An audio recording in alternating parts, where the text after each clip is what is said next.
নবীজি বলেন আল হাইয়ুল কাইয়ুম, এই দুইটা নাম হলো আল্লাহর ইসমে আজম। ইজা দুইয়া বিহা আজাবা, ফি রিওয়ায়াতিন ইজা দুইয়া বিহিমা আজাবা। এই দুইটা নাম নিয়ে যদি কোনো বান্দা আল্লাহর কাছে দোয়া করে, সাথে সাথে আল্লাহ তাআলা তার দোয়া কবুল করে নেয়। কোনটা? ইয়া হাইয়ু ইয়া কাইয়ুম, এই দুইটা সিফাতি নাম দিয়ে দোয়া করবেন। এরপর আল্লাহ বলেন লা তাখুযুহু সিনাতু ওয়ালা নাওম, তন্দ্রা আল্লাহকে স্পর্শ করে না, নিদ্রা আল্লাহকে স্পর্শ করে না। আলা রাসূলুল্লাহ সাল্লাল্লাহু আলাইহি ওয়াসাল্লাম ইন্নাল্লাহা লা ইয়ানামু ওয়া লা ইয়ানবাগি লাহু আইয়ানামা। নবীজি বলেন নিশ্চয়ই আল্লাহ তাআলা ঘুমান না, ঘুমানো আল্লাহর জন্য শোভাও পায় না। আল্লাহ ঘুমান না, ঘুমানো আল্লাহর জন্য শোভাও পায় না। লাহু মা ফিস সামাওয়াতি ওয়া মা ফিল আরদ, আল্লাহ বলেন আসমান জমিনের সবকিছু তার। বলেন তো আসমান জমিনের সব কার? আসমান কার? জমিন কার? আমরা কার? তাহলে হুকুম চলবে কার? আল্লাহ বলেন আলা লাহুল খালকু ওয়াল আম, সৃষ্টি তার, হুকুমও তার। এই জন্য প্রতিদিন 2 রাকাত নামাজ পড়ে, অতিরিক্ত নফল নামাজ পড়ে 3টা দোয়া করবেন বেশি বেশি। 1 নাম্বার, আল্লাহ কিয়ামতের আগে বাংলাদেশে আর কোন প্রধান নারী প্রধান চাই না। কি প্রধান চাই না? ক্বালা রাসূলুল্লাহ সাল্লাল্লাহু আলাইহি ওয়াসাল্লাম লা ইউফলিহা কওমুন ওয়াল্লাউ আমরাহুম ইমরাআতান। নবীজি বলেন ওই জাতি কিছুতেই সফল হবে না যেই জাতি তাদের নেতৃত্বে কোন নারীকে বসায়া দেয়। এটা 1 নাম্বার দোয়া। 2 নাম্বার দোয়া, আল্লাহ মৃত্যুর আগে বাংলাদেশে শরিয়া আইন দেখে যেতে চাই। কি আইন? শরিয়া আইন। শরিয়া আইন চায় না কারা? কোনো না কোনো অপরাধে অপরাধী যারা। চোর শরীয়তের আইন চাইবে না, কারণ হাত কাটা যাবে। ধর্ষক শরীয়তের আইন চাইবে না, দৌড়া মারা হবে, পাথর মেরে তাকে হত্যা করা হবে। দুনিয়ার কোন লম্পট শরীয়তের আইন চাইবে না, কারণ অপরাধ করলে শরীয়তের আইনের মধ্যে ধরা খাবে। এই জন্য শরিয়া আইন যদি চালু হয়, অতীতে বাংলাদেশে যেই পরিমাণ চুরি হয়েছে, চুরির বিচার করতে করতে বিচার ব্যবস্থা শেষ হয়ে যাবে। এই জন্য শরিয়া আইন চায় না কারা? কোন না কোন অপরাধে অপরাধী যারা। 3 নাম্বার দোয়া করবেন, আল্লাহ বাংলাদেশে এমন একজন শাসক আপনি বানায়া দেন যে শাসক মৌলিক 4টা কাজে গুরুত্ব দান করবে। সাহাবী উবাই ইবনে কাব রাদিয়াল্লাহু তাআলা আনহুকে রাসূলুল্লাহ সাল্লাল্লাহু আলাইহি সাল্লাম জিজ্ঞাসা করলেন, আইয়ু আয়াতিন মাআকা মিন কিতাবিল্লাহি আযম, আল্লাহর কোরআনের কোন আয়াতটি তোমার কাছে সবচেয়ে মহামর্যাদাপূর্ণ? সাহাবী বললেন আল্লাহু ওয়া রাসূলুহু আলাম, এই ব্যাপারটা আল্লাহ এবং তার রাসূল ভালো জানেন। নবীজি আবার জিজ্ঞাসা করলেন, আইয়ু আয়াতিন মাআকা মিন কিতাবিল্লাহি আযম,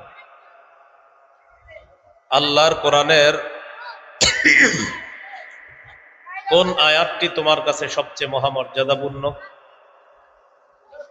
সাহাবী সাহস করে বলে ফেললেন, আল্লাহু লা ইলাহা ইল্লা হুয়াল হাইয়ুল কাইয়্যুম।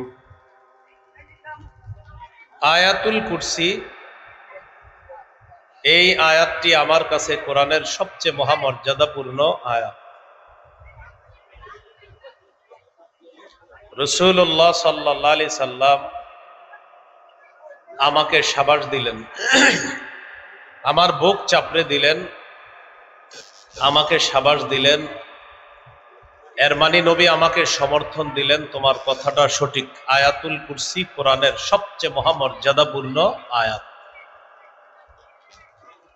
রাসূলুল্লাহ সাল্লাল্লাহু আলাইহি সাল্লাম শেষের দিকে বললেন, লিয়াহনি লাকা আবাল মুনজির আল ইলম, ও উবাই ইবনে কাব, তোমার জ্ঞান যেন তোমার জন্য আনন্দের কারণ হয়। তুমি যে কথাটা বলছো সঠিক কথা। আয়াতুল কুরসি কোরআনের সবচেয়ে মহামর্যাদাপূর্ণ আয়াত। আয়াতুল কুরসি হলো কোরআনের সব আয়াতের লিডার, সর্দার। তিরমিজির হাদিস, 2878 নম্বর হাদিস।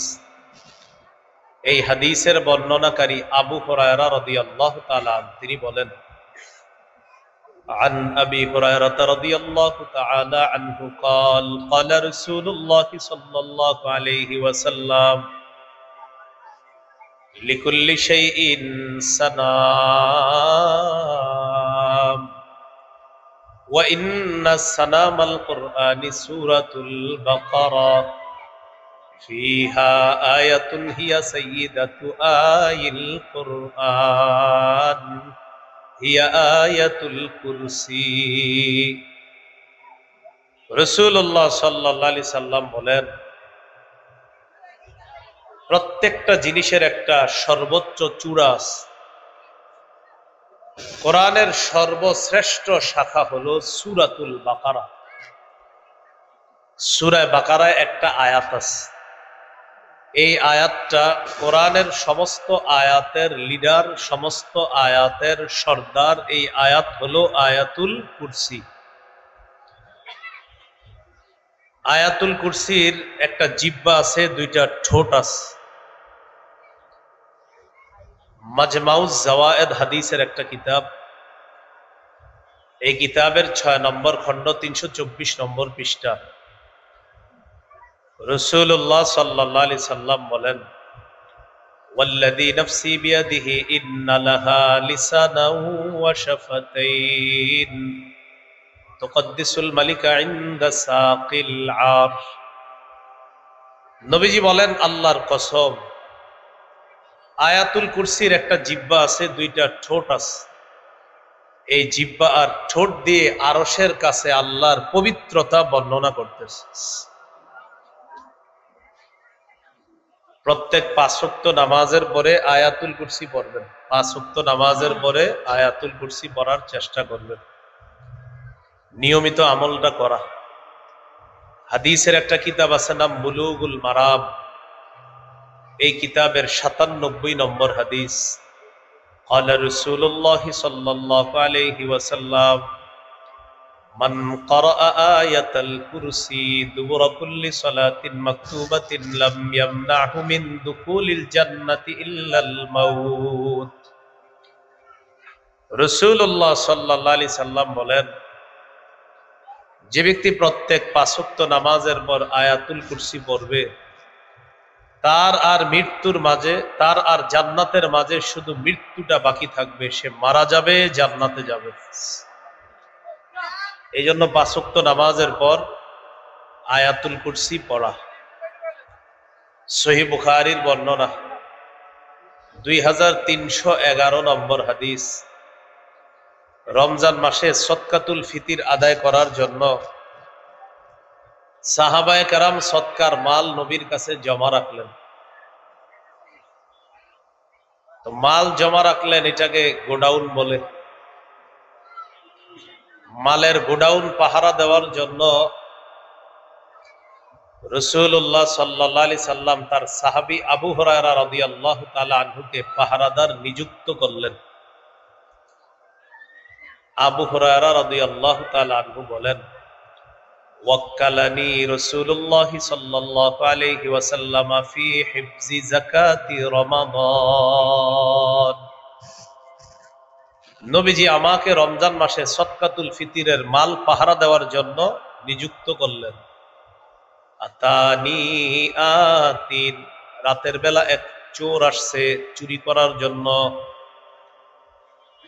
فجعل يحسو من الطعام فأخذته فقلت له والله لأرفعنك إلى رسول الله صلى الله عليه وسلم।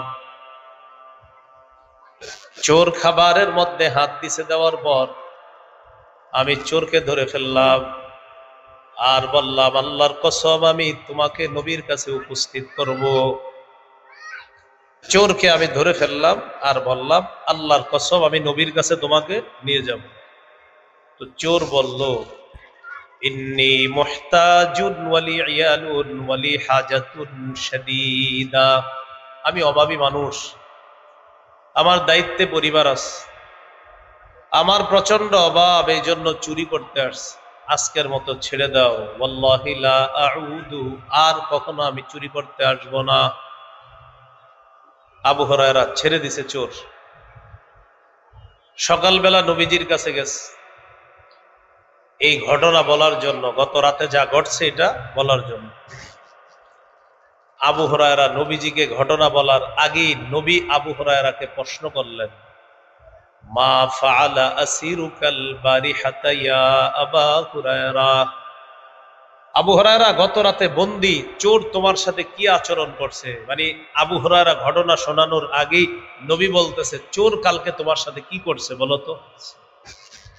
এর মানে আল্লাহ তাআলা ওহির মাধ্যমে নবীকে ঘটনাটা জানায়া দিছে। তো আবু হুরায়রা রাদিয়াল্লাহু তাআলা আনহু বললেন, শাকা হাজাতান শাদীদাতান ওয়া ইয়ালা। চোর অভাব পেশ করছে, তার দায়িত্বে পরিবার আছে, তার অনেক অভাব অনটন, প্রচন্ড সমস্যা আছে। ফারাহিমতুহু ফাখাল্লাইতু সাবিলা। আমার মায়া লাগছে, আমি চোর ছেড়ে দিছি। নবীজি বললেন, কদ কাযাবাকা ওয়া ইন্নাহু সায়াউদ। আবু হুরায়রা, চোর তোমাকে মিথ্যা কথা বলছে, চোর আবার তোমার কাছে আসবে। আবু হুরায়রা বলেন, ফাআরাফতু আন্নাহু সায়াউদু লিকাউলিন নবী সাল্লাল্লাহু আলাইহি ওয়াসাল্লাম ইন্নাহু সায়াউদ। আবু হুরায়রা বলেন, আমি নিশ্চিত হয়ে গেলাম চোর আবার আসবে, কারণ আল্লাহ নবী বলছে চোর আসবে। আমি নিশ্চিত হয়ে গেলাম চোর আবার আসবে। নবীজি বলছে চোর তোমাকে মিথ্যা কথা বলছে, ও আবার আসবে। দ্বিতীয় রাত আমি অপেক্ষায় আছি। ফারাসাদতুহু, আমি ওত পেতে বসে রইলাম চোর ধরার জন্য। আমি প্রস্তুত চোর ধরব। পরের রাতে চোর আবার আসছে।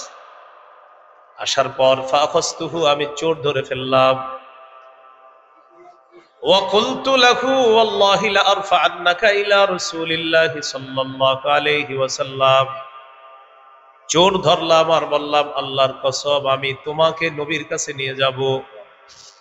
দ্বিতীয় রাত চোর আবার বলে, আবু হুরায়রা, আমার প্রচন্ড অভাবের কারণে গত রাতে চুরি করতে এসেছিলাম, ওয়াদা করেছিলাম আর আসবো না। আজকে আবার ওয়াদা করলাম আমি আর আসবো না। অভাবের যন্ত্রণায় আমি চুরি করতে এসেছিলাম। কয় রাত হলো চুরি? 2 রাত। ছেড়ে দিছে, দ্বিতীয় রাতেও ছেড়ে দিছে। রাত শেষ হওয়ার পর আবু হুরায়রা রাসূল সাল্লাল্লাহু আলাইহি সাল্লামের কাছে গেছে। নবীজিকে কিছু বলার আগে নবীজি বলতেছে, মা ফাআলা আসিরুকাল বারিহাতা ইয়া আবা হুরায়রা। আবু হুরায়রা, চোর গত রাত তোমার সাথে কি আচরণ করেছে বলো, তোমার বন্দী তোমার সাথে কি করছে? আবু হুরায়রা বলে, হুজুর গত রাত আবার চোর ধরে ফেলছিলাম আর নিয়ত করেছিলাম আপনার কাছে নিয়ে আসবো। এমন ভাবে অভাব পেশ করছে, আমার মায়া লাগছে, তাই আমি আবার গত রাতেও তাকে ছেড়ে দিলাম। নবীজি বললেন, কদ কাযাবাকা ওয়া ইন্নাহু সায়াউদ। সে তোমার সাথে মিথ্যা কথা বলছে, সে আবার আসবে। আবু হুরায়রা নিশ্চিত হয়ে গেলেন চোর আবার আসবে। আবু হুরায়রা বলেন, তৃতীয় রাত আমি অপেক্ষা করতে লাগলাম। চোর আসছে, আসার পর সৎকার মালের মধ্যে যখন চোর হাত দেয়, আমি তাকে ধরে ফেললাম আর বললাম, আল্লাহর কসম আমি তোমাকে আল্লাহ নবীর কাছে নিয়ে যাব, আজকে আর তোমাকে ছাড়া ছাড়ি নাই, নিয়ে যাব। আজকে এটা সেটা বললেও ছাড়বো না। 2 রাত মিথ্যা কথা বলছো। আজকে যদি বলো অভাবে আস, পরিবারের সমস্যা, এগুলা বইলেও কোনো লাভ হবে না, আজকে নিবই তোমাকে। চোর বুঝতে পারছে আজকে ছাড়বে না। চোর বলল, আবু হুরায়রা, দানি উআল্লিমকা কালিমাত। আবু হুরায়রা, আমাকে ছেড়ে দাও, আমি তোমার একটা বিদ্যা শিখাইয়া দিই, তোমার অনেক কাজে আসবে। আমারে ছেড়ে দাও, আমি একটা বিদ্যা শিখাই দিই, তোমার কাজে আসবে। সাহাবায়ে কেরাম বিদ্যার প্রতি খুব আগ্রহ ছিল, এলেমের প্রতি তাদের খুব আগ্রহ ছিল, কোরআন হাদিসের প্রতি তাদের খুব আগ্রহ ছিল। তাও আবার কোন সাহাবী? আবু হুরায়রা, যিনি নবীর ক্লাস মাত্র পেয়েছে 3 বছর, কিন্তু হাদিস বর্ণনা করছে সবচেয়ে বেশি।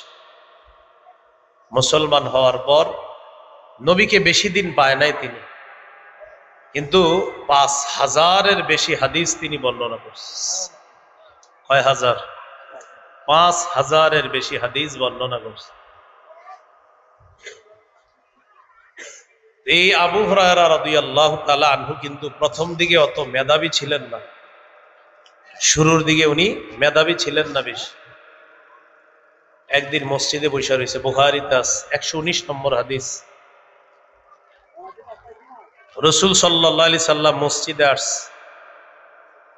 আবু হুরায়রা রাদিয়াল্লাহু তাআলা আনহু বললেন, ইয়া রাসূলুল্লাহ, সামিআতু মিনকা হাদিসান কাসীরান ফাআনসা। হুজুর, আমি আপনার কাছ থেকে প্রচুর হাদিস শুনি, কিন্তু হাদিসগুলো আমি ভুলে যাই, মুখস্থ রাখতে পারি না। নবীজি বললেন, আবু হুরায়রা উবসুত রিদাআকা, তুমি তোমার চাদরটা বিছায়া দাও। আবু হুরায়রা বলেন, আমি আমার চাদর বিছিয়ে দিলাম। চাদর বিছানোর পর আল্লাহ নবী ফাগরাফা বিয়াদাইহি, এইভাবে দুই হাত দিয়ে চাদরে কি যেন ঢাললেন। চাদর বিছায়া দিলাম, কি যেন ঢালছে চাদরের ভিতর, হাতে কিন্তু কিছু নাই, কি জানি ঢালছে। নবীজি বললেন, চাদরটা পেঁচাও, পেঁচায় নিজের সাথে মিলাও। তো চাদর বটছে, বটার পর আবু হুরায়রা বলেন, ফাযামামতুহু ইলা সাদরি, চাদর আমি আমার বুকের সাথে মিলাইলাম। ফামা নাসিতু শাইআন বা'দা, চাদর বুকের সাথে মিলানোর পর আমি জীবনে যা শুনি আর কখনো ভুলি না। এই হলো ওনার মেধার রহস্য।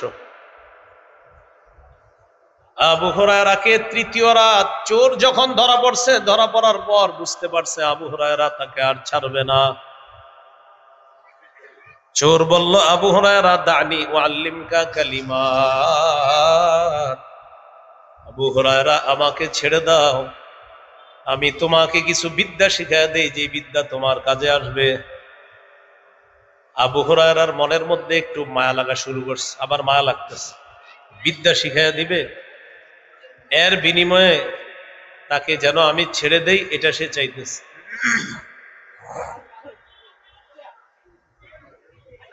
কি বিদ্যা শিখাইবা? তো চোর শিখাইতেছে, ইদা আওয়াইতা ইলা ফিরাশিকা ফাকরা আয়াতাল কুরসি। আবু হুরায়রা, তুমি যখন বিছানায় যাইবা, যাওয়ার পর আয়াতুল কুরসি তেলাওয়াত করবা। কি তেলাওয়াত করবা? কে শিখায়? চোর। চোর শিখাইতেছে, তুমি যখন বিছানায় যাইবা আয়াতুল কুরসি তেলাওয়াত করবা। فإنه لن يزال عليك من الله حافظ ولا يقربنك شيطان حتى تصبح। আয়াতুল কুরসি পড়ে যদি তুমি ঘুমাও সারা রাত, আল্লাহর পক্ষ থেকে একজন ফেরেশতা তোমাকে পাহারাদারি করবে। ওয়ালা ইয়াকরাবান্নাকা শাইতানুন হাত্তা তুসবিহা, সকাল পর্যন্ত শয়তান তোমার কাছে আসতে পারবে না যদি আয়াতুল কুরসি পড়ে তুমি ঘুমাও। চোর ছেড়ে দিস, বিদ্যা শিখাইছে, চোর ছেড়ে দিস।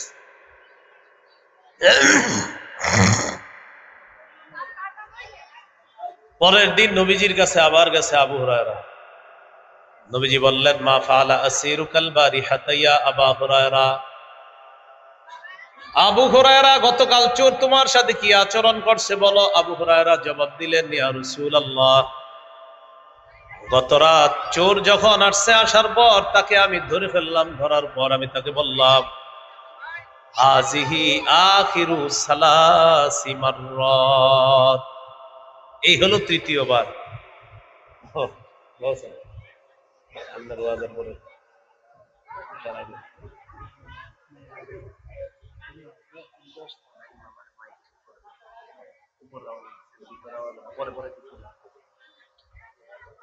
আবু হুরায়রা রাদিয়াল্লাহু তাআলা আনহু নবীজির কাছে গেছে। যাওয়ার পর রাসূল সাল্লাল্লাহু আলাইহি সাল্লাম বললেন, আবু হুরায়রা, এই না না না, পরে পরে, গত রাতে চোর কি করছে বলো তো। তো আবু হুরায়রা বলে, হুজুর, গত রাত ধরছি আর নিয়ত করছি আপনার কাছে নিয়ে আসবো, ও আমার একটা বিদ্যা শিখাই দিছে, এই জন্য ছেড়ে দিছি। তোমারে কি বিদ্যা শিখাইছে? তো আবু হুরায়রা রাদিয়াল্লাহু তাআলা আনহু বলেন, আমাকে বলছে আমি যখন বিছানায় যাব তখন যেন আয়াতুল কুরসি পড়ি, এটা পড়লে সারা রাত একজন ফেরেশতা পাহারাদারি করবে, সকাল পর্যন্ত শয়তান আমার কাছে আসবে না। فقال رسول الله صلى الله عليه وسلم قد صدقك وانه كذوب। নবীজি বললেন, আবু হুরায়রা, চোর তোমার সাথে প্রথম 2 রাত মিথ্যা কথা বলছে, তবে গত রাত যে কথাটা বলছে এটা সত্য কথা। তবে সে সবচেয়ে বড় মিথ্যাবাদী, চোর সবচেয়ে বড় মিথ্যাবাদী, তবে কালকের কথাটা সত্য। তা'লামু মান তুখাতিবু সালাসি লায়াল ওয়া ফি রিওয়ায়াতিন মুনযু সালাসি লায়াল। আবু হুরায়রা, তুমি কি জানো গত 3 রাত তুমি কার সাথে সাক্ষাৎ করছো? আবু হুরায়রা বলে, জানি না ইয়া রাসূলুল্লাহ। নবী বললেন, যাকা শাইতান, গত 3 রাত তুমি যে চোরের সাথে সাক্ষাৎ করছো এই চোর হলো শয়তান। এই চোরকে? শয়তানের চোর। শয়তান তোমার কাছে 3 রাত আসছে, চোরের ভেষ ধরে আসার পর প্রথম 2 রাত মিথ্যা কথা বলে তোমার কাছ থেকে ছুটে গেছে। 3য় রাত বুঝতে পারছে তুমি আর ছাড়বা না, তাই সত্য কথা বলছে। এই জন্য ইবলিস শিখাইয়া দিছে আয়াতুল কুরসি পড়লে ইবলিস আপনার আমার কাছে আসবে না। এই বর্তমান জামানায় যুবকরা, যুবতীরা অথবা অনেক মা বোনরা টেনশনে রাতের বেলা আয়াতুল কুরসি পড়ে না, পড়লে যদি শয়তান না আসে। কেন আসে? শয়তান শিখিয়ে দিছে আয়াতুল কুরসি পড়লে আমি আসবো না। এই জন্য আয়াতুল কুরসি পড়লে শয়তান যদি না আসে, টিভি দেখবেন কেমনে? মোবাইলটা রাত 3টা পর্যন্ত চালানো যাবে না। শয়তান যদি না আসে কেমনে চালাইবেন? তো এই টেনশনে আর আয়াতুল কুরসি পড়ে না। যদি পড়ি আর শয়তান যদি না আসে, ফেসবুক আমি কিভাবে 4টা পর্যন্ত চালাবো? হ্যাঁ, পড়বেন নি আয়াতুল কুরসি 5 ওয়াক্ত নামাজের পর, আর হলো রাতে ঘুমানোর আগে আয়াতুল কুরসি পড়বেন। আল্লাহ তৌফিক দান করেন। আল্লাহ তাআলা বলেন, আল্লাহু লা ইলাহা ইল্লাহু। আল্লাহ তাআলা বলেন, আল্লাহ তিনি ছাড়া কোনো ইলাহ নাই, তিনি ছাড়া কোনো ইলাহ নাই। এই বাক্যটি হলো তাওহীদের বাক্য। বলেন, তিনি ছাড়া কোনো ইলাহ নাই, এই বাক্যটি তাওহীদের বাক্য।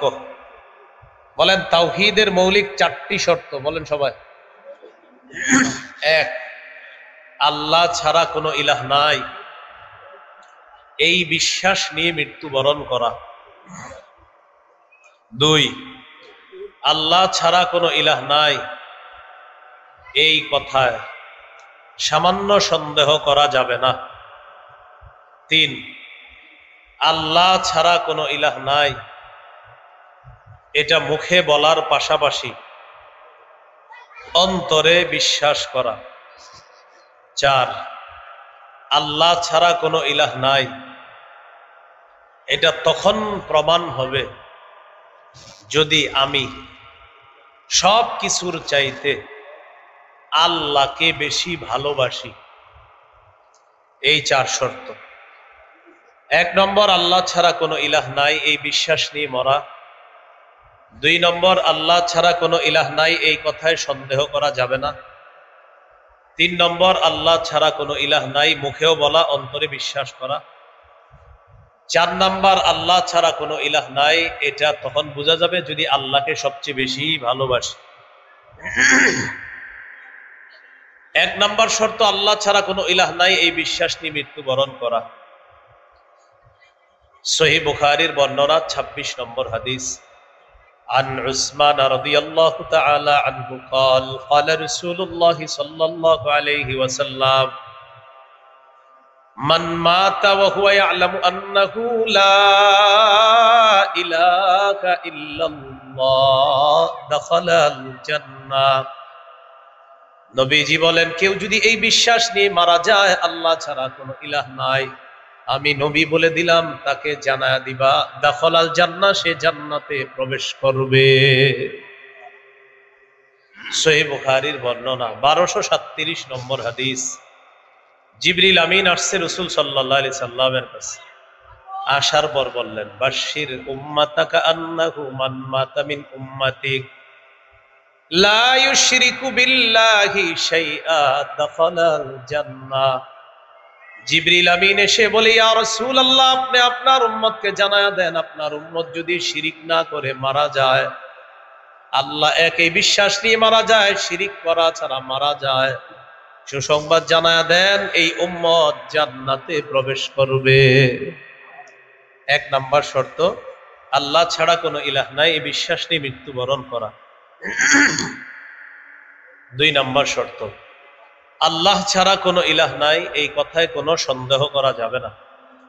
সূরা হুজুরাতের 15 নম্বর আয়াতে আল্লাহ বলেন, ইন্নামাল মুমিনুনা আল্লাযীনা আমানু বিল্লাহ ওয়া রাসূলিহি সুম্মা লাম ইয়ারতাবু ওয়া জাহাদু বিআমওয়ালিহিম ওয়া আনফুসিহিম ফি সাবিলিল্লাহ। আল্লাহ তাআলা বলেন, প্রকৃত ঈমানদার হলো তারা যারা আল্লাহকে বিশ্বাস করে, রাসূলকে বিশ্বাস করে, আল্লাহ রাসূলকে এমন ভাবে বিশ্বাস করে, সুম্মা লাম ইয়ারতাবু, সামান্য সন্দেহ করে না। আল্লাহ এক, এতে কোনো সন্দেহ করে না। আমাদের নবী শেষ নবী, এতে কোনো সন্দেহ করে না। জানমাল নিয়ে আল্লাহর রাস্তায় লড়াই করে। আল্লাহ তাআলা বলেন, উলাইকা হুমুস সাদিকুন, আমি আল্লাহ তাদেরকে পবিত্র কোরআনে খাঁটি সত্যবাদী বলে ঘোষণা করলাম।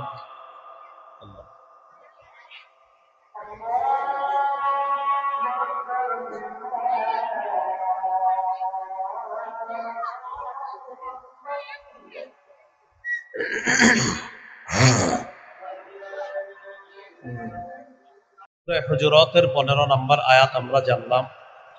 3 নম্বর শর্ত হলো, আল্লাহ ছাড়া কোনো ইলাহ নাই এটা মুখেও বলা, অন্তরে বিশ্বাস করা। সূরাতুল ফাতহের 11 নম্বর আয়াতে আল্লাহ বলেন, ইয়াকুলুনা বিআলসিনাতিহিম মা লাইসা ফি কুলুবিহিম, কিছু মানুষ আছে তারা মুখ দিয়ে এমন কথা বলে যা তাদের অন্তরের কথা না। মুখ দিয়ে তা বলে যা তাদের অন্তরের মধ্যে নাই। এজন্য মুখে বলবো, অন্তরেও যেটা ওইটা রাখবো আমরা, যে মুখেরটা অন্তরেও আছে, না হয় তাওহীদের 3 নম্বর শর্ত পূরণ হবে না। লা ইলাহা ইল্লাল্লাহ মুখে বললাম, অন্তরেও স্বীকার করতে হবে, এটা 3 নম্বর শর্ত। সহিহ বুখারীর 44 নম্বর হাদিস, রাসূলুল্লাহ সাল্লাল্লাহু আলাইহি সাল্লাম বলেন, ইয়াখরুজু মিনান নার মান ক্বালা লা ইলাহা ইল্লাল্লাহ ওয়া ফি কলবিহি ওয়াজনু শাঈরাতিন মিন খাইর ওয়া ফি কলবিহি ওয়াজনু বুররাতিন মিন খাইর ওয়া ফি কলবিহি ওয়াজনু যাররাতিন মিন খাইর। কারো অন্তরে যদি গম পরিমাণ, কারো অন্তরে যদি জব পরিমাণ, কারো অন্তরে যদি সরিষার দানা পরিমাণ ঈমান থাকে, সে একদিন জাহান্নাম থেকে বের হয়ে জান্নাতে প্রবেশ করবে। এই হলো 3 নম্বর শর্ত। তাওহীদের 4 নম্বর শর্ত, আল্লাহকে সবচেয়ে বেশি ভালোবাসা। সহিহ বুখারীর 16 নম্বর হাদিস, রাসূলুল্লাহ সাল্লাল্লাহু আলাইহি সাল্লাম বলেন, সালাসুন মান কুন্না ফীহি ওয়াজাদা হালাওয়াতাল ঈমান, 3টা গুণ যার মধ্যে থাকবে সে ঈমানের স্বাদ গ্রহণ করবে। কয় গুণ? 3 গুণ। 1 নাম্বার, আইয়াকুন আল্লাহু ওয়া রাসূলুহু আহাব্বা ইলাইহি মিম্মা সিওয়াহুমা, আল্লাহ এবং তার রাসূল এটা ছাড়া পৃথিবীর যা কিছু আছে সব কিছুর চাইতে আল্লাহ এবং তার রাসূলকে সবচেয়ে বেশি ভালোবাসা। আল্লাহ এবং আল্লাহ রাসূলকে ভালোবাসবেন, মৌলিকভাবে 8টা জিনিসের প্রতি আমাদের মায়া মহব্বত বেশি থাকে, এগুলা থেকে বেশি ভালোবাসতে হবে আল্লাহকে আর তার রাসূল। সূরা তাওবার 24 নম্বর আয়াতে আল্লাহ বলেন, কুল ইন কানা আবাউকুম ওয়া আবনাউকুম ওয়া ইখওয়ানুকুম ওয়া আজওয়াজুকুম ওয়া আশীরাতুকুম ওয়া আমওয়ালুন ইকতারাফতুমুহা ওয়া তিজারাতুন তাখশাউনা কাসাদাহা ওয়া মাসাকিনু তারদাউনাহা আহাব্বা ইলাইকুম মিনাল্লাহি ওয়া রাসূলিহি ওয়া জিহাদিন ফি সাবিলিহি ফাতারাব্বাসু হাত্তা ইয়াতিয়াল্লাহু বিআমরি। আল্লাহ তাআলা বলেন, ইন কানা আবাউকুম, যদি তোমাদের বাপ দাদা, ওয়া আবনাউকুম তোমাদের সন্তান, ওয়া ইখওয়ানুকুম তোমাদের ভাই বোন, ওয়া আজওয়াজুকুম তোমাদের পরিবার স্ত্রী, ওয়া আশিরাতুকুম তোমাদের আত্মীয় স্বজন, ওয়া আমওয়ালুন ইকতারাফতুমুহা ওই সম্পদ যেই সম্পদ তোমরা কামাই করো। 7 নাম্বার তিজারাতুন তাখশাউনা কাসাদাহা ওই ব্যবসা যেই ব্যবসায় লস হওয়ার টেনশন করো তোমরা। ওয়া মাসাকিনু তারদাউনাহা ওই ঘর বাড়ি বাসস্থান যেই ঘর বাড়ি তোমাদের অনেক পছন্দের। এই 8টা জিনিসের চাইতে এগুলা যদি তোমাদের কাছে আল্লাহ এবং আল্লাহর রাসূল আর জিহাদের চাইতে বেশি প্রিয় হয়, আল্লাহর রাসূল আর জিহাদের চাইতে যদি বেশি প্রিয় হয়, আল্লাহ তাআলা বলেন ফাতারাব্বাসু হাত্তা ইয়াতিয়াল্লাহু বিআমরি অপেক্ষা করো, আল্লাহ গজব নিয়ে আসবে তোমাদের উপর, নাউজুবিল্লাহ। আমার মা বাবা আত্মীয় স্বজন পরিবার পরিজন সবার চাইতে আল্লাহ আর তার রাসূলকে বেশি ভালোবাসতে হবে। এই হলো 4 নাম্বার শর্ত তাওহীদের। এরপরে আল্লাহ তাআলা বলেন আল হাইয়ুল কাইয়ুম যিনি চিরঞ্জীব, যিনি চিরপ্রতিষ্ঠিত। আল হাইয়ু আল্লাহ তাআলাকে মৃত্যু স্পর্শ করে না। সূরা আর রহমানের 26-27 নম্বর আয়াতে আল্লাহ বলেন কুল্লু মান আলাইহা ফানিউ ওয়া ইয়াবকা ওয়াজহু রাব্বিকা যুল জালালি ওয়াল ইকরাম। এই পৃথিবীতে যা কিছু আছে সব ধ্বংস হয়ে যাবে, শুধু আপনার মহামহিম রব, সম্মানের রব আল্লাহ তাআলা বাকি থাকবে, আর সব ধ্বংস হয়ে যাবে। আল কাইয়ুম মানে যিনি চিরপ্রতিষ্ঠিত, আল্লাহ তাআলা চিরপ্রতিষ্ঠিত। এই যে মাদ্রাসার সামনে দেখবেন লেখা আছে প্রতিষ্ঠিত, চিরপ্রতিষ্ঠিত লেখা নাই। স্কুল কলেজের সামনে লেখা প্রতিষ্ঠিত, চিরপ্রতিষ্ঠিত লেখা নাই। কারণ দুনিয়ার কোনো কিছু চিরপ্রতিষ্ঠিত না, চিরপ্রতিষ্ঠিত একমাত্র একজন, তিনি কে? এই জন্য আল্লাহ তাআলা বলেন ওয়ামিন আয়াতিহি আন তাকুমাস সামাউ ওয়াল আরদু বিআমরি। আল্লাহর নিদর্শনাবলীর মধ্যে এটা একটা নিদর্শন, আল্লাহর আসমানটা দাঁড়ায় আছে আল্লাহর হুকুমে, জমিন প্রতিষ্ঠিত আছে আল্লাহর হুকুমে। যদি আল্লাহর হুকুম শেষ হয়ে যায় আসমান ধ্বংস হয়ে যাবে। আল্লাহ যদি হুকুম করেন জমিন ধ্বংস হয়ে যাবে, কিন্তু আসমান এইভাবে খুঁটি ছাড়া দাঁড়িয়ে আছে। আল্লাহ বলেন আমার হুকুমে। ওয়াজআলনাস সামাআ সাকফাম মাহফুজা আমি এই আসমান তোমাদের জন্য সুরক্ষিত ছাদ বানায়া দিলাম। ছাদ এটা। জমিন আছে পানির উপর, আমরা পানির উপর হেলে দুলে পড়ে যাওয়ার কথা, কিন্তু জমিন আমাদেরকে নিয়ে হেলে দুলে পড়ছে না। এই দোকানগুলা স্থির ভাবে দাঁড়িয়ে আছে, আপনারা সুন্দরভাবে বসে আছেন, কেউ নড়াচড়া করতে হয় না। আল্লাহ তাআলা বলেন ওয়াজআলনাল জিবালা আওতাদা জমিনের উপর আমি মজবুত পাহাড় দিয়ে পেরেক বসায়া দিয়া জমিনের নড়াচড়া বন্ধ করে দিয়ে আমি তোমাদের জন্য জমিন বসবাসের উপযোগী করে দিলাম। আল কাইয়ুম আল্লাহ চিরপ্রতিষ্ঠিত, জমিন প্রতিষ্ঠিত, চির না। আসমান প্রতিষ্ঠিত, চির প্রতিষ্ঠিত না। আসমান ততদিন থাকবে যতদিন আল্লাহর হুকুম আছে, আল্লাহ হুকুম করবে আবার ধ্বংস হয়ে যাবে। শুধু একজন চিরপ্রতিষ্ঠিত, তিনি কে? আল্লাহ। যাদের বিপদ আছে, সমস্যা আছে, দোয়া করবেন এইভাবে ইয়া হাইয়ু ইয়া কাইয়ুম, ইয়া হাইয়ু ইয়া কাইয়ুম, ইয়া হাইয়ু ইয়া কাইয়ুম। যত বিপদ আছে, বিপদগ্রস্ত ব্যক্তি যারা আছেন আল্লাহর কাছে দোয়া করার আগে বলবেন ইয়া হাইয়ু ইয়া কাইয়ুম। প্রয়োজনে একা একা আপনি নির্জনে হাত উঠায় বলেন ইয়া হাইয়ু ইয়া কাইয়ুম। বারবার বলার পর যেহেতু বাংলাদেশি মানুষের পর বাংলায় বলবেন ও চিরঞ্জীব রব আল্লাহ, চিরপ্রতিষ্ঠিত রব আল্লাহ, আমার এই সমস্যা মেহেরবানি করে তুমি সমাধান করে দাও। নবীজি বলেন আল হাইয়ুল কাইয়ুম এই দুইটা নাম হলো আল্লাহর ইসমে আযম। ইযা দুইয়া বিহা আজাবা, ফি রিওয়ায়াতিন ইযা দুইয়া বিহিমা আজাবা। এই দুইটা নাম নিয়ে যদি কোনো বান্দা আল্লাহর কাছে দোয়া করে, সাথে সাথে আল্লাহ তাআলা তার দোয়া কবুল করে নেয়। কোনটা? ইয়া হাইয়ু ইয়া কাইয়ুম, এই দুইটা সিফাতি নাম দিয়ে দোয়া করবেন। এরপর আল্লাহ বলেন লা তাখুযুহু সিনাতু ওয়ালা নাওম, তন্দ্রা আল্লাহকে স্পর্শ করে না, নিদ্রা আল্লাহকে স্পর্শ করে না। আলা রাসূলুল্লাহ সাল্লাল্লাহু আলাইহি ওয়াসাল্লাম ইন্নাল্লাহা লা ইয়ানামু ওয়া লা ইয়ানবাগি লাহু আইয়ানামা, নবীজি বলেন নিশ্চয়ই আল্লাহ তাআলা ঘুমান না, ঘুমানো আল্লাহর জন্য শোভাও পায় না। আল্লাহ ঘুমান না, ঘুমানো আল্লাহর জন্য শোভাও পায় না। লাহু মা ফিস সামাওয়াতি ওয়া মা ফিল আরদ, আল্লাহ বলেন আসমান জমিনের সবকিছু তার। বলেন তো আসমান জমিনের সব কার? আসমান কার? জমিন কার? আমরা কার? তাহলে হুকুম চলবে কার? আল্লাহ বলেন আলা লাহুল খালকু ওয়াল আম, সৃষ্টি তার, হুকুমও তার। এই জন্য প্রতিদিন 2 রাকাত নামাজ পড়ে অতিরিক্ত নফল নামাজ পড়ে 3টা দোয়া করবেন বেশি বেশি। 1 নাম্বার, আল্লাহ কিয়ামতের আগে বাংলাদেশে আর কোন প্রধান নারী প্রধান চাই না। কি প্রধান চাই না? قال رسول الله صلى الله عليه وسلم لن يفلح قوم ولوا امرهم امرأتان, নবীজি বলেন ওই জাতি কিছুতেই সফল হবে না যে জাতি তাদের নেতৃত্বে কোন নারীকে বসায়া দেয়। এটা 1 নাম্বার দোয়া। 2 নাম্বার দোয়া, আল্লাহ মৃত্যুর আগে বাংলাদেশে শরিয়া আইন দেখে যেতে চাই। কি আইন? শরিয়া আইন।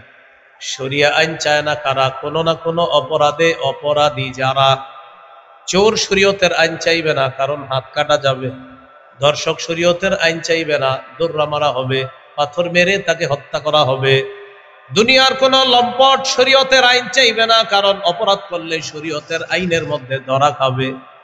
এই জন্য শরিয়া আইন যদি চালু হয়, অতীতে বাংলাদেশে যেই পরিমাণ চুরি হয়েছে, চুরির বিচার করতে করতে বিচার ব্যবস্থা শেষ হয়ে যাবে।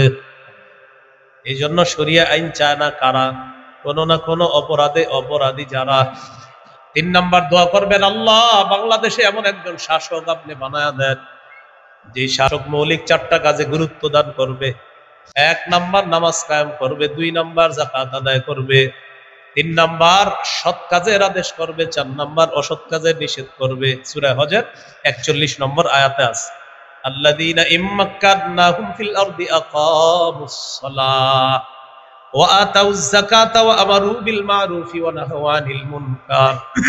আমি যাদেরকে রাষ্ট্র ক্ষমতায় বসাই তাদের কাজ হবে 4টা: নামাজ কায়েম করা, যাকাত প্রতিষ্ঠিত করা, সৎ কাজের আদেশ করা, অসৎ কাজের নিষেধ করা। এই হলো লাহু মা ফিস সামাওয়াতি ওয়া মা ফিল আরদ। বলেন তো আসমান জমিন কার? আমরা কার? আইন চলবে কার? এটাই লাহু মা ফিস সামাওয়াতি ওয়া মা ফিল আরদ, আসমান জমিনের সবকিছু তার, সৃষ্টিও তার, হুকুমও চলবে তার। মান যাল্লাযী ইয়াশফাউ ইনদাহু ইল্লা বিইজনি, কে আছে এমন যে আল্লাহর হুকুম ছাড়া আল্লাহর কাছে সুপারিশ করতে পারবে? এই ব্যাপারে লম্বা হাদিস আছে, বুখারীর 4412 নম্বর হাদিস, সময় নাই। ইয়ালামু মা বাইনা আইদিহিম ওয়া মা খালফাহুম, তাদের সামনে পিছনে যা আছে সব আল্লাহ জানেন। ওয়ালা ইউহিতুনা বিশাইইম মিন ইলমিহি ইল্লা বিমা শা, আমরা সবাই মিলে আল্লাহর ইলম ধারণ করতে পারবো না, শুধু ততটুকু যতটুকু আল্লাহ চায়। ওয়াসিআ কুরসিয়্যুহুস সামাওয়াতি ওয়াল আরদ, আসমান জমিনের সবকিছু বেষ্টন করে আছে আল্লাহর কুরসি। ওয়ালা ইয়াউদুহু হিফযুহুমা ওয়া হুয়াল আলিয়্যুল আযীম, আসমান জমিন সংরক্ষণে আল্লাহর ব্যাগ পেতে হয় না, আল্লাহর কষ্ট হয় না। ওয়া হুয়াল আলিয়্যু, আল্লাহ ঊর্ধ্বে, আল আযীম, আল্লাহ মহান, আল্লাহ সর্বোচ্চ, আল্লাহ সর্বমহান। আল্লাহ আমাদের সকলকে আয়াতুল কুরসির আমলগুলা আমাদের জীবনে যেন আমরা বাস্তবায়ন করতে পারি, আল্লাহ তৌফিক দান করেন। আর একটা কথা ভাই, রাস্তার মাহফিলে আমার দাওয়াত দেওয়াটাই ভালো। হ্যাঁ, মসজিদে আয়োজন করলে দিয়েন, রাস্তায় আসলে বয়ান করতে পারি না, চারদিকের আওয়াজে আমি কিন্তু রিমান্ডের মধ্যে মনে হয়েছে তখন বয়ানটা করছি। আপনাদের ভালো লাগছে বুঝছি, আমার কিন্তু অবস্থা খারাপ হয়ে গেছে। এই জন্য আমি ঠান্ডা মানুষ, আশেপাশটা ঠান্ডা থাকা লাগে, কেউ মেও পেও এরকম হইলে আসলে হয় না। এই জন্য গরমকাল হইলে এসি মসজিদে, আর শীতকাল হইলে নর্মাল মসজিদে হলেও চলবে, সমস্যা নেই। তো রাস্তায় আমাকে দাওয়াত না দেওয়া, আসলে আওয়াজের কারণে আপনারা বয়ান বুঝছেন বুঝতেছি, আমার খুব কষ্ট হয়ে গেছে। আল্লাহ আমাদের সকলকে যে কথাগুলো শুনলাম বললাম আমল করার তৌফিক দান করেন। আমিন ওয়া আখির দাওয়ানা আলহামদুলিল্লাহ।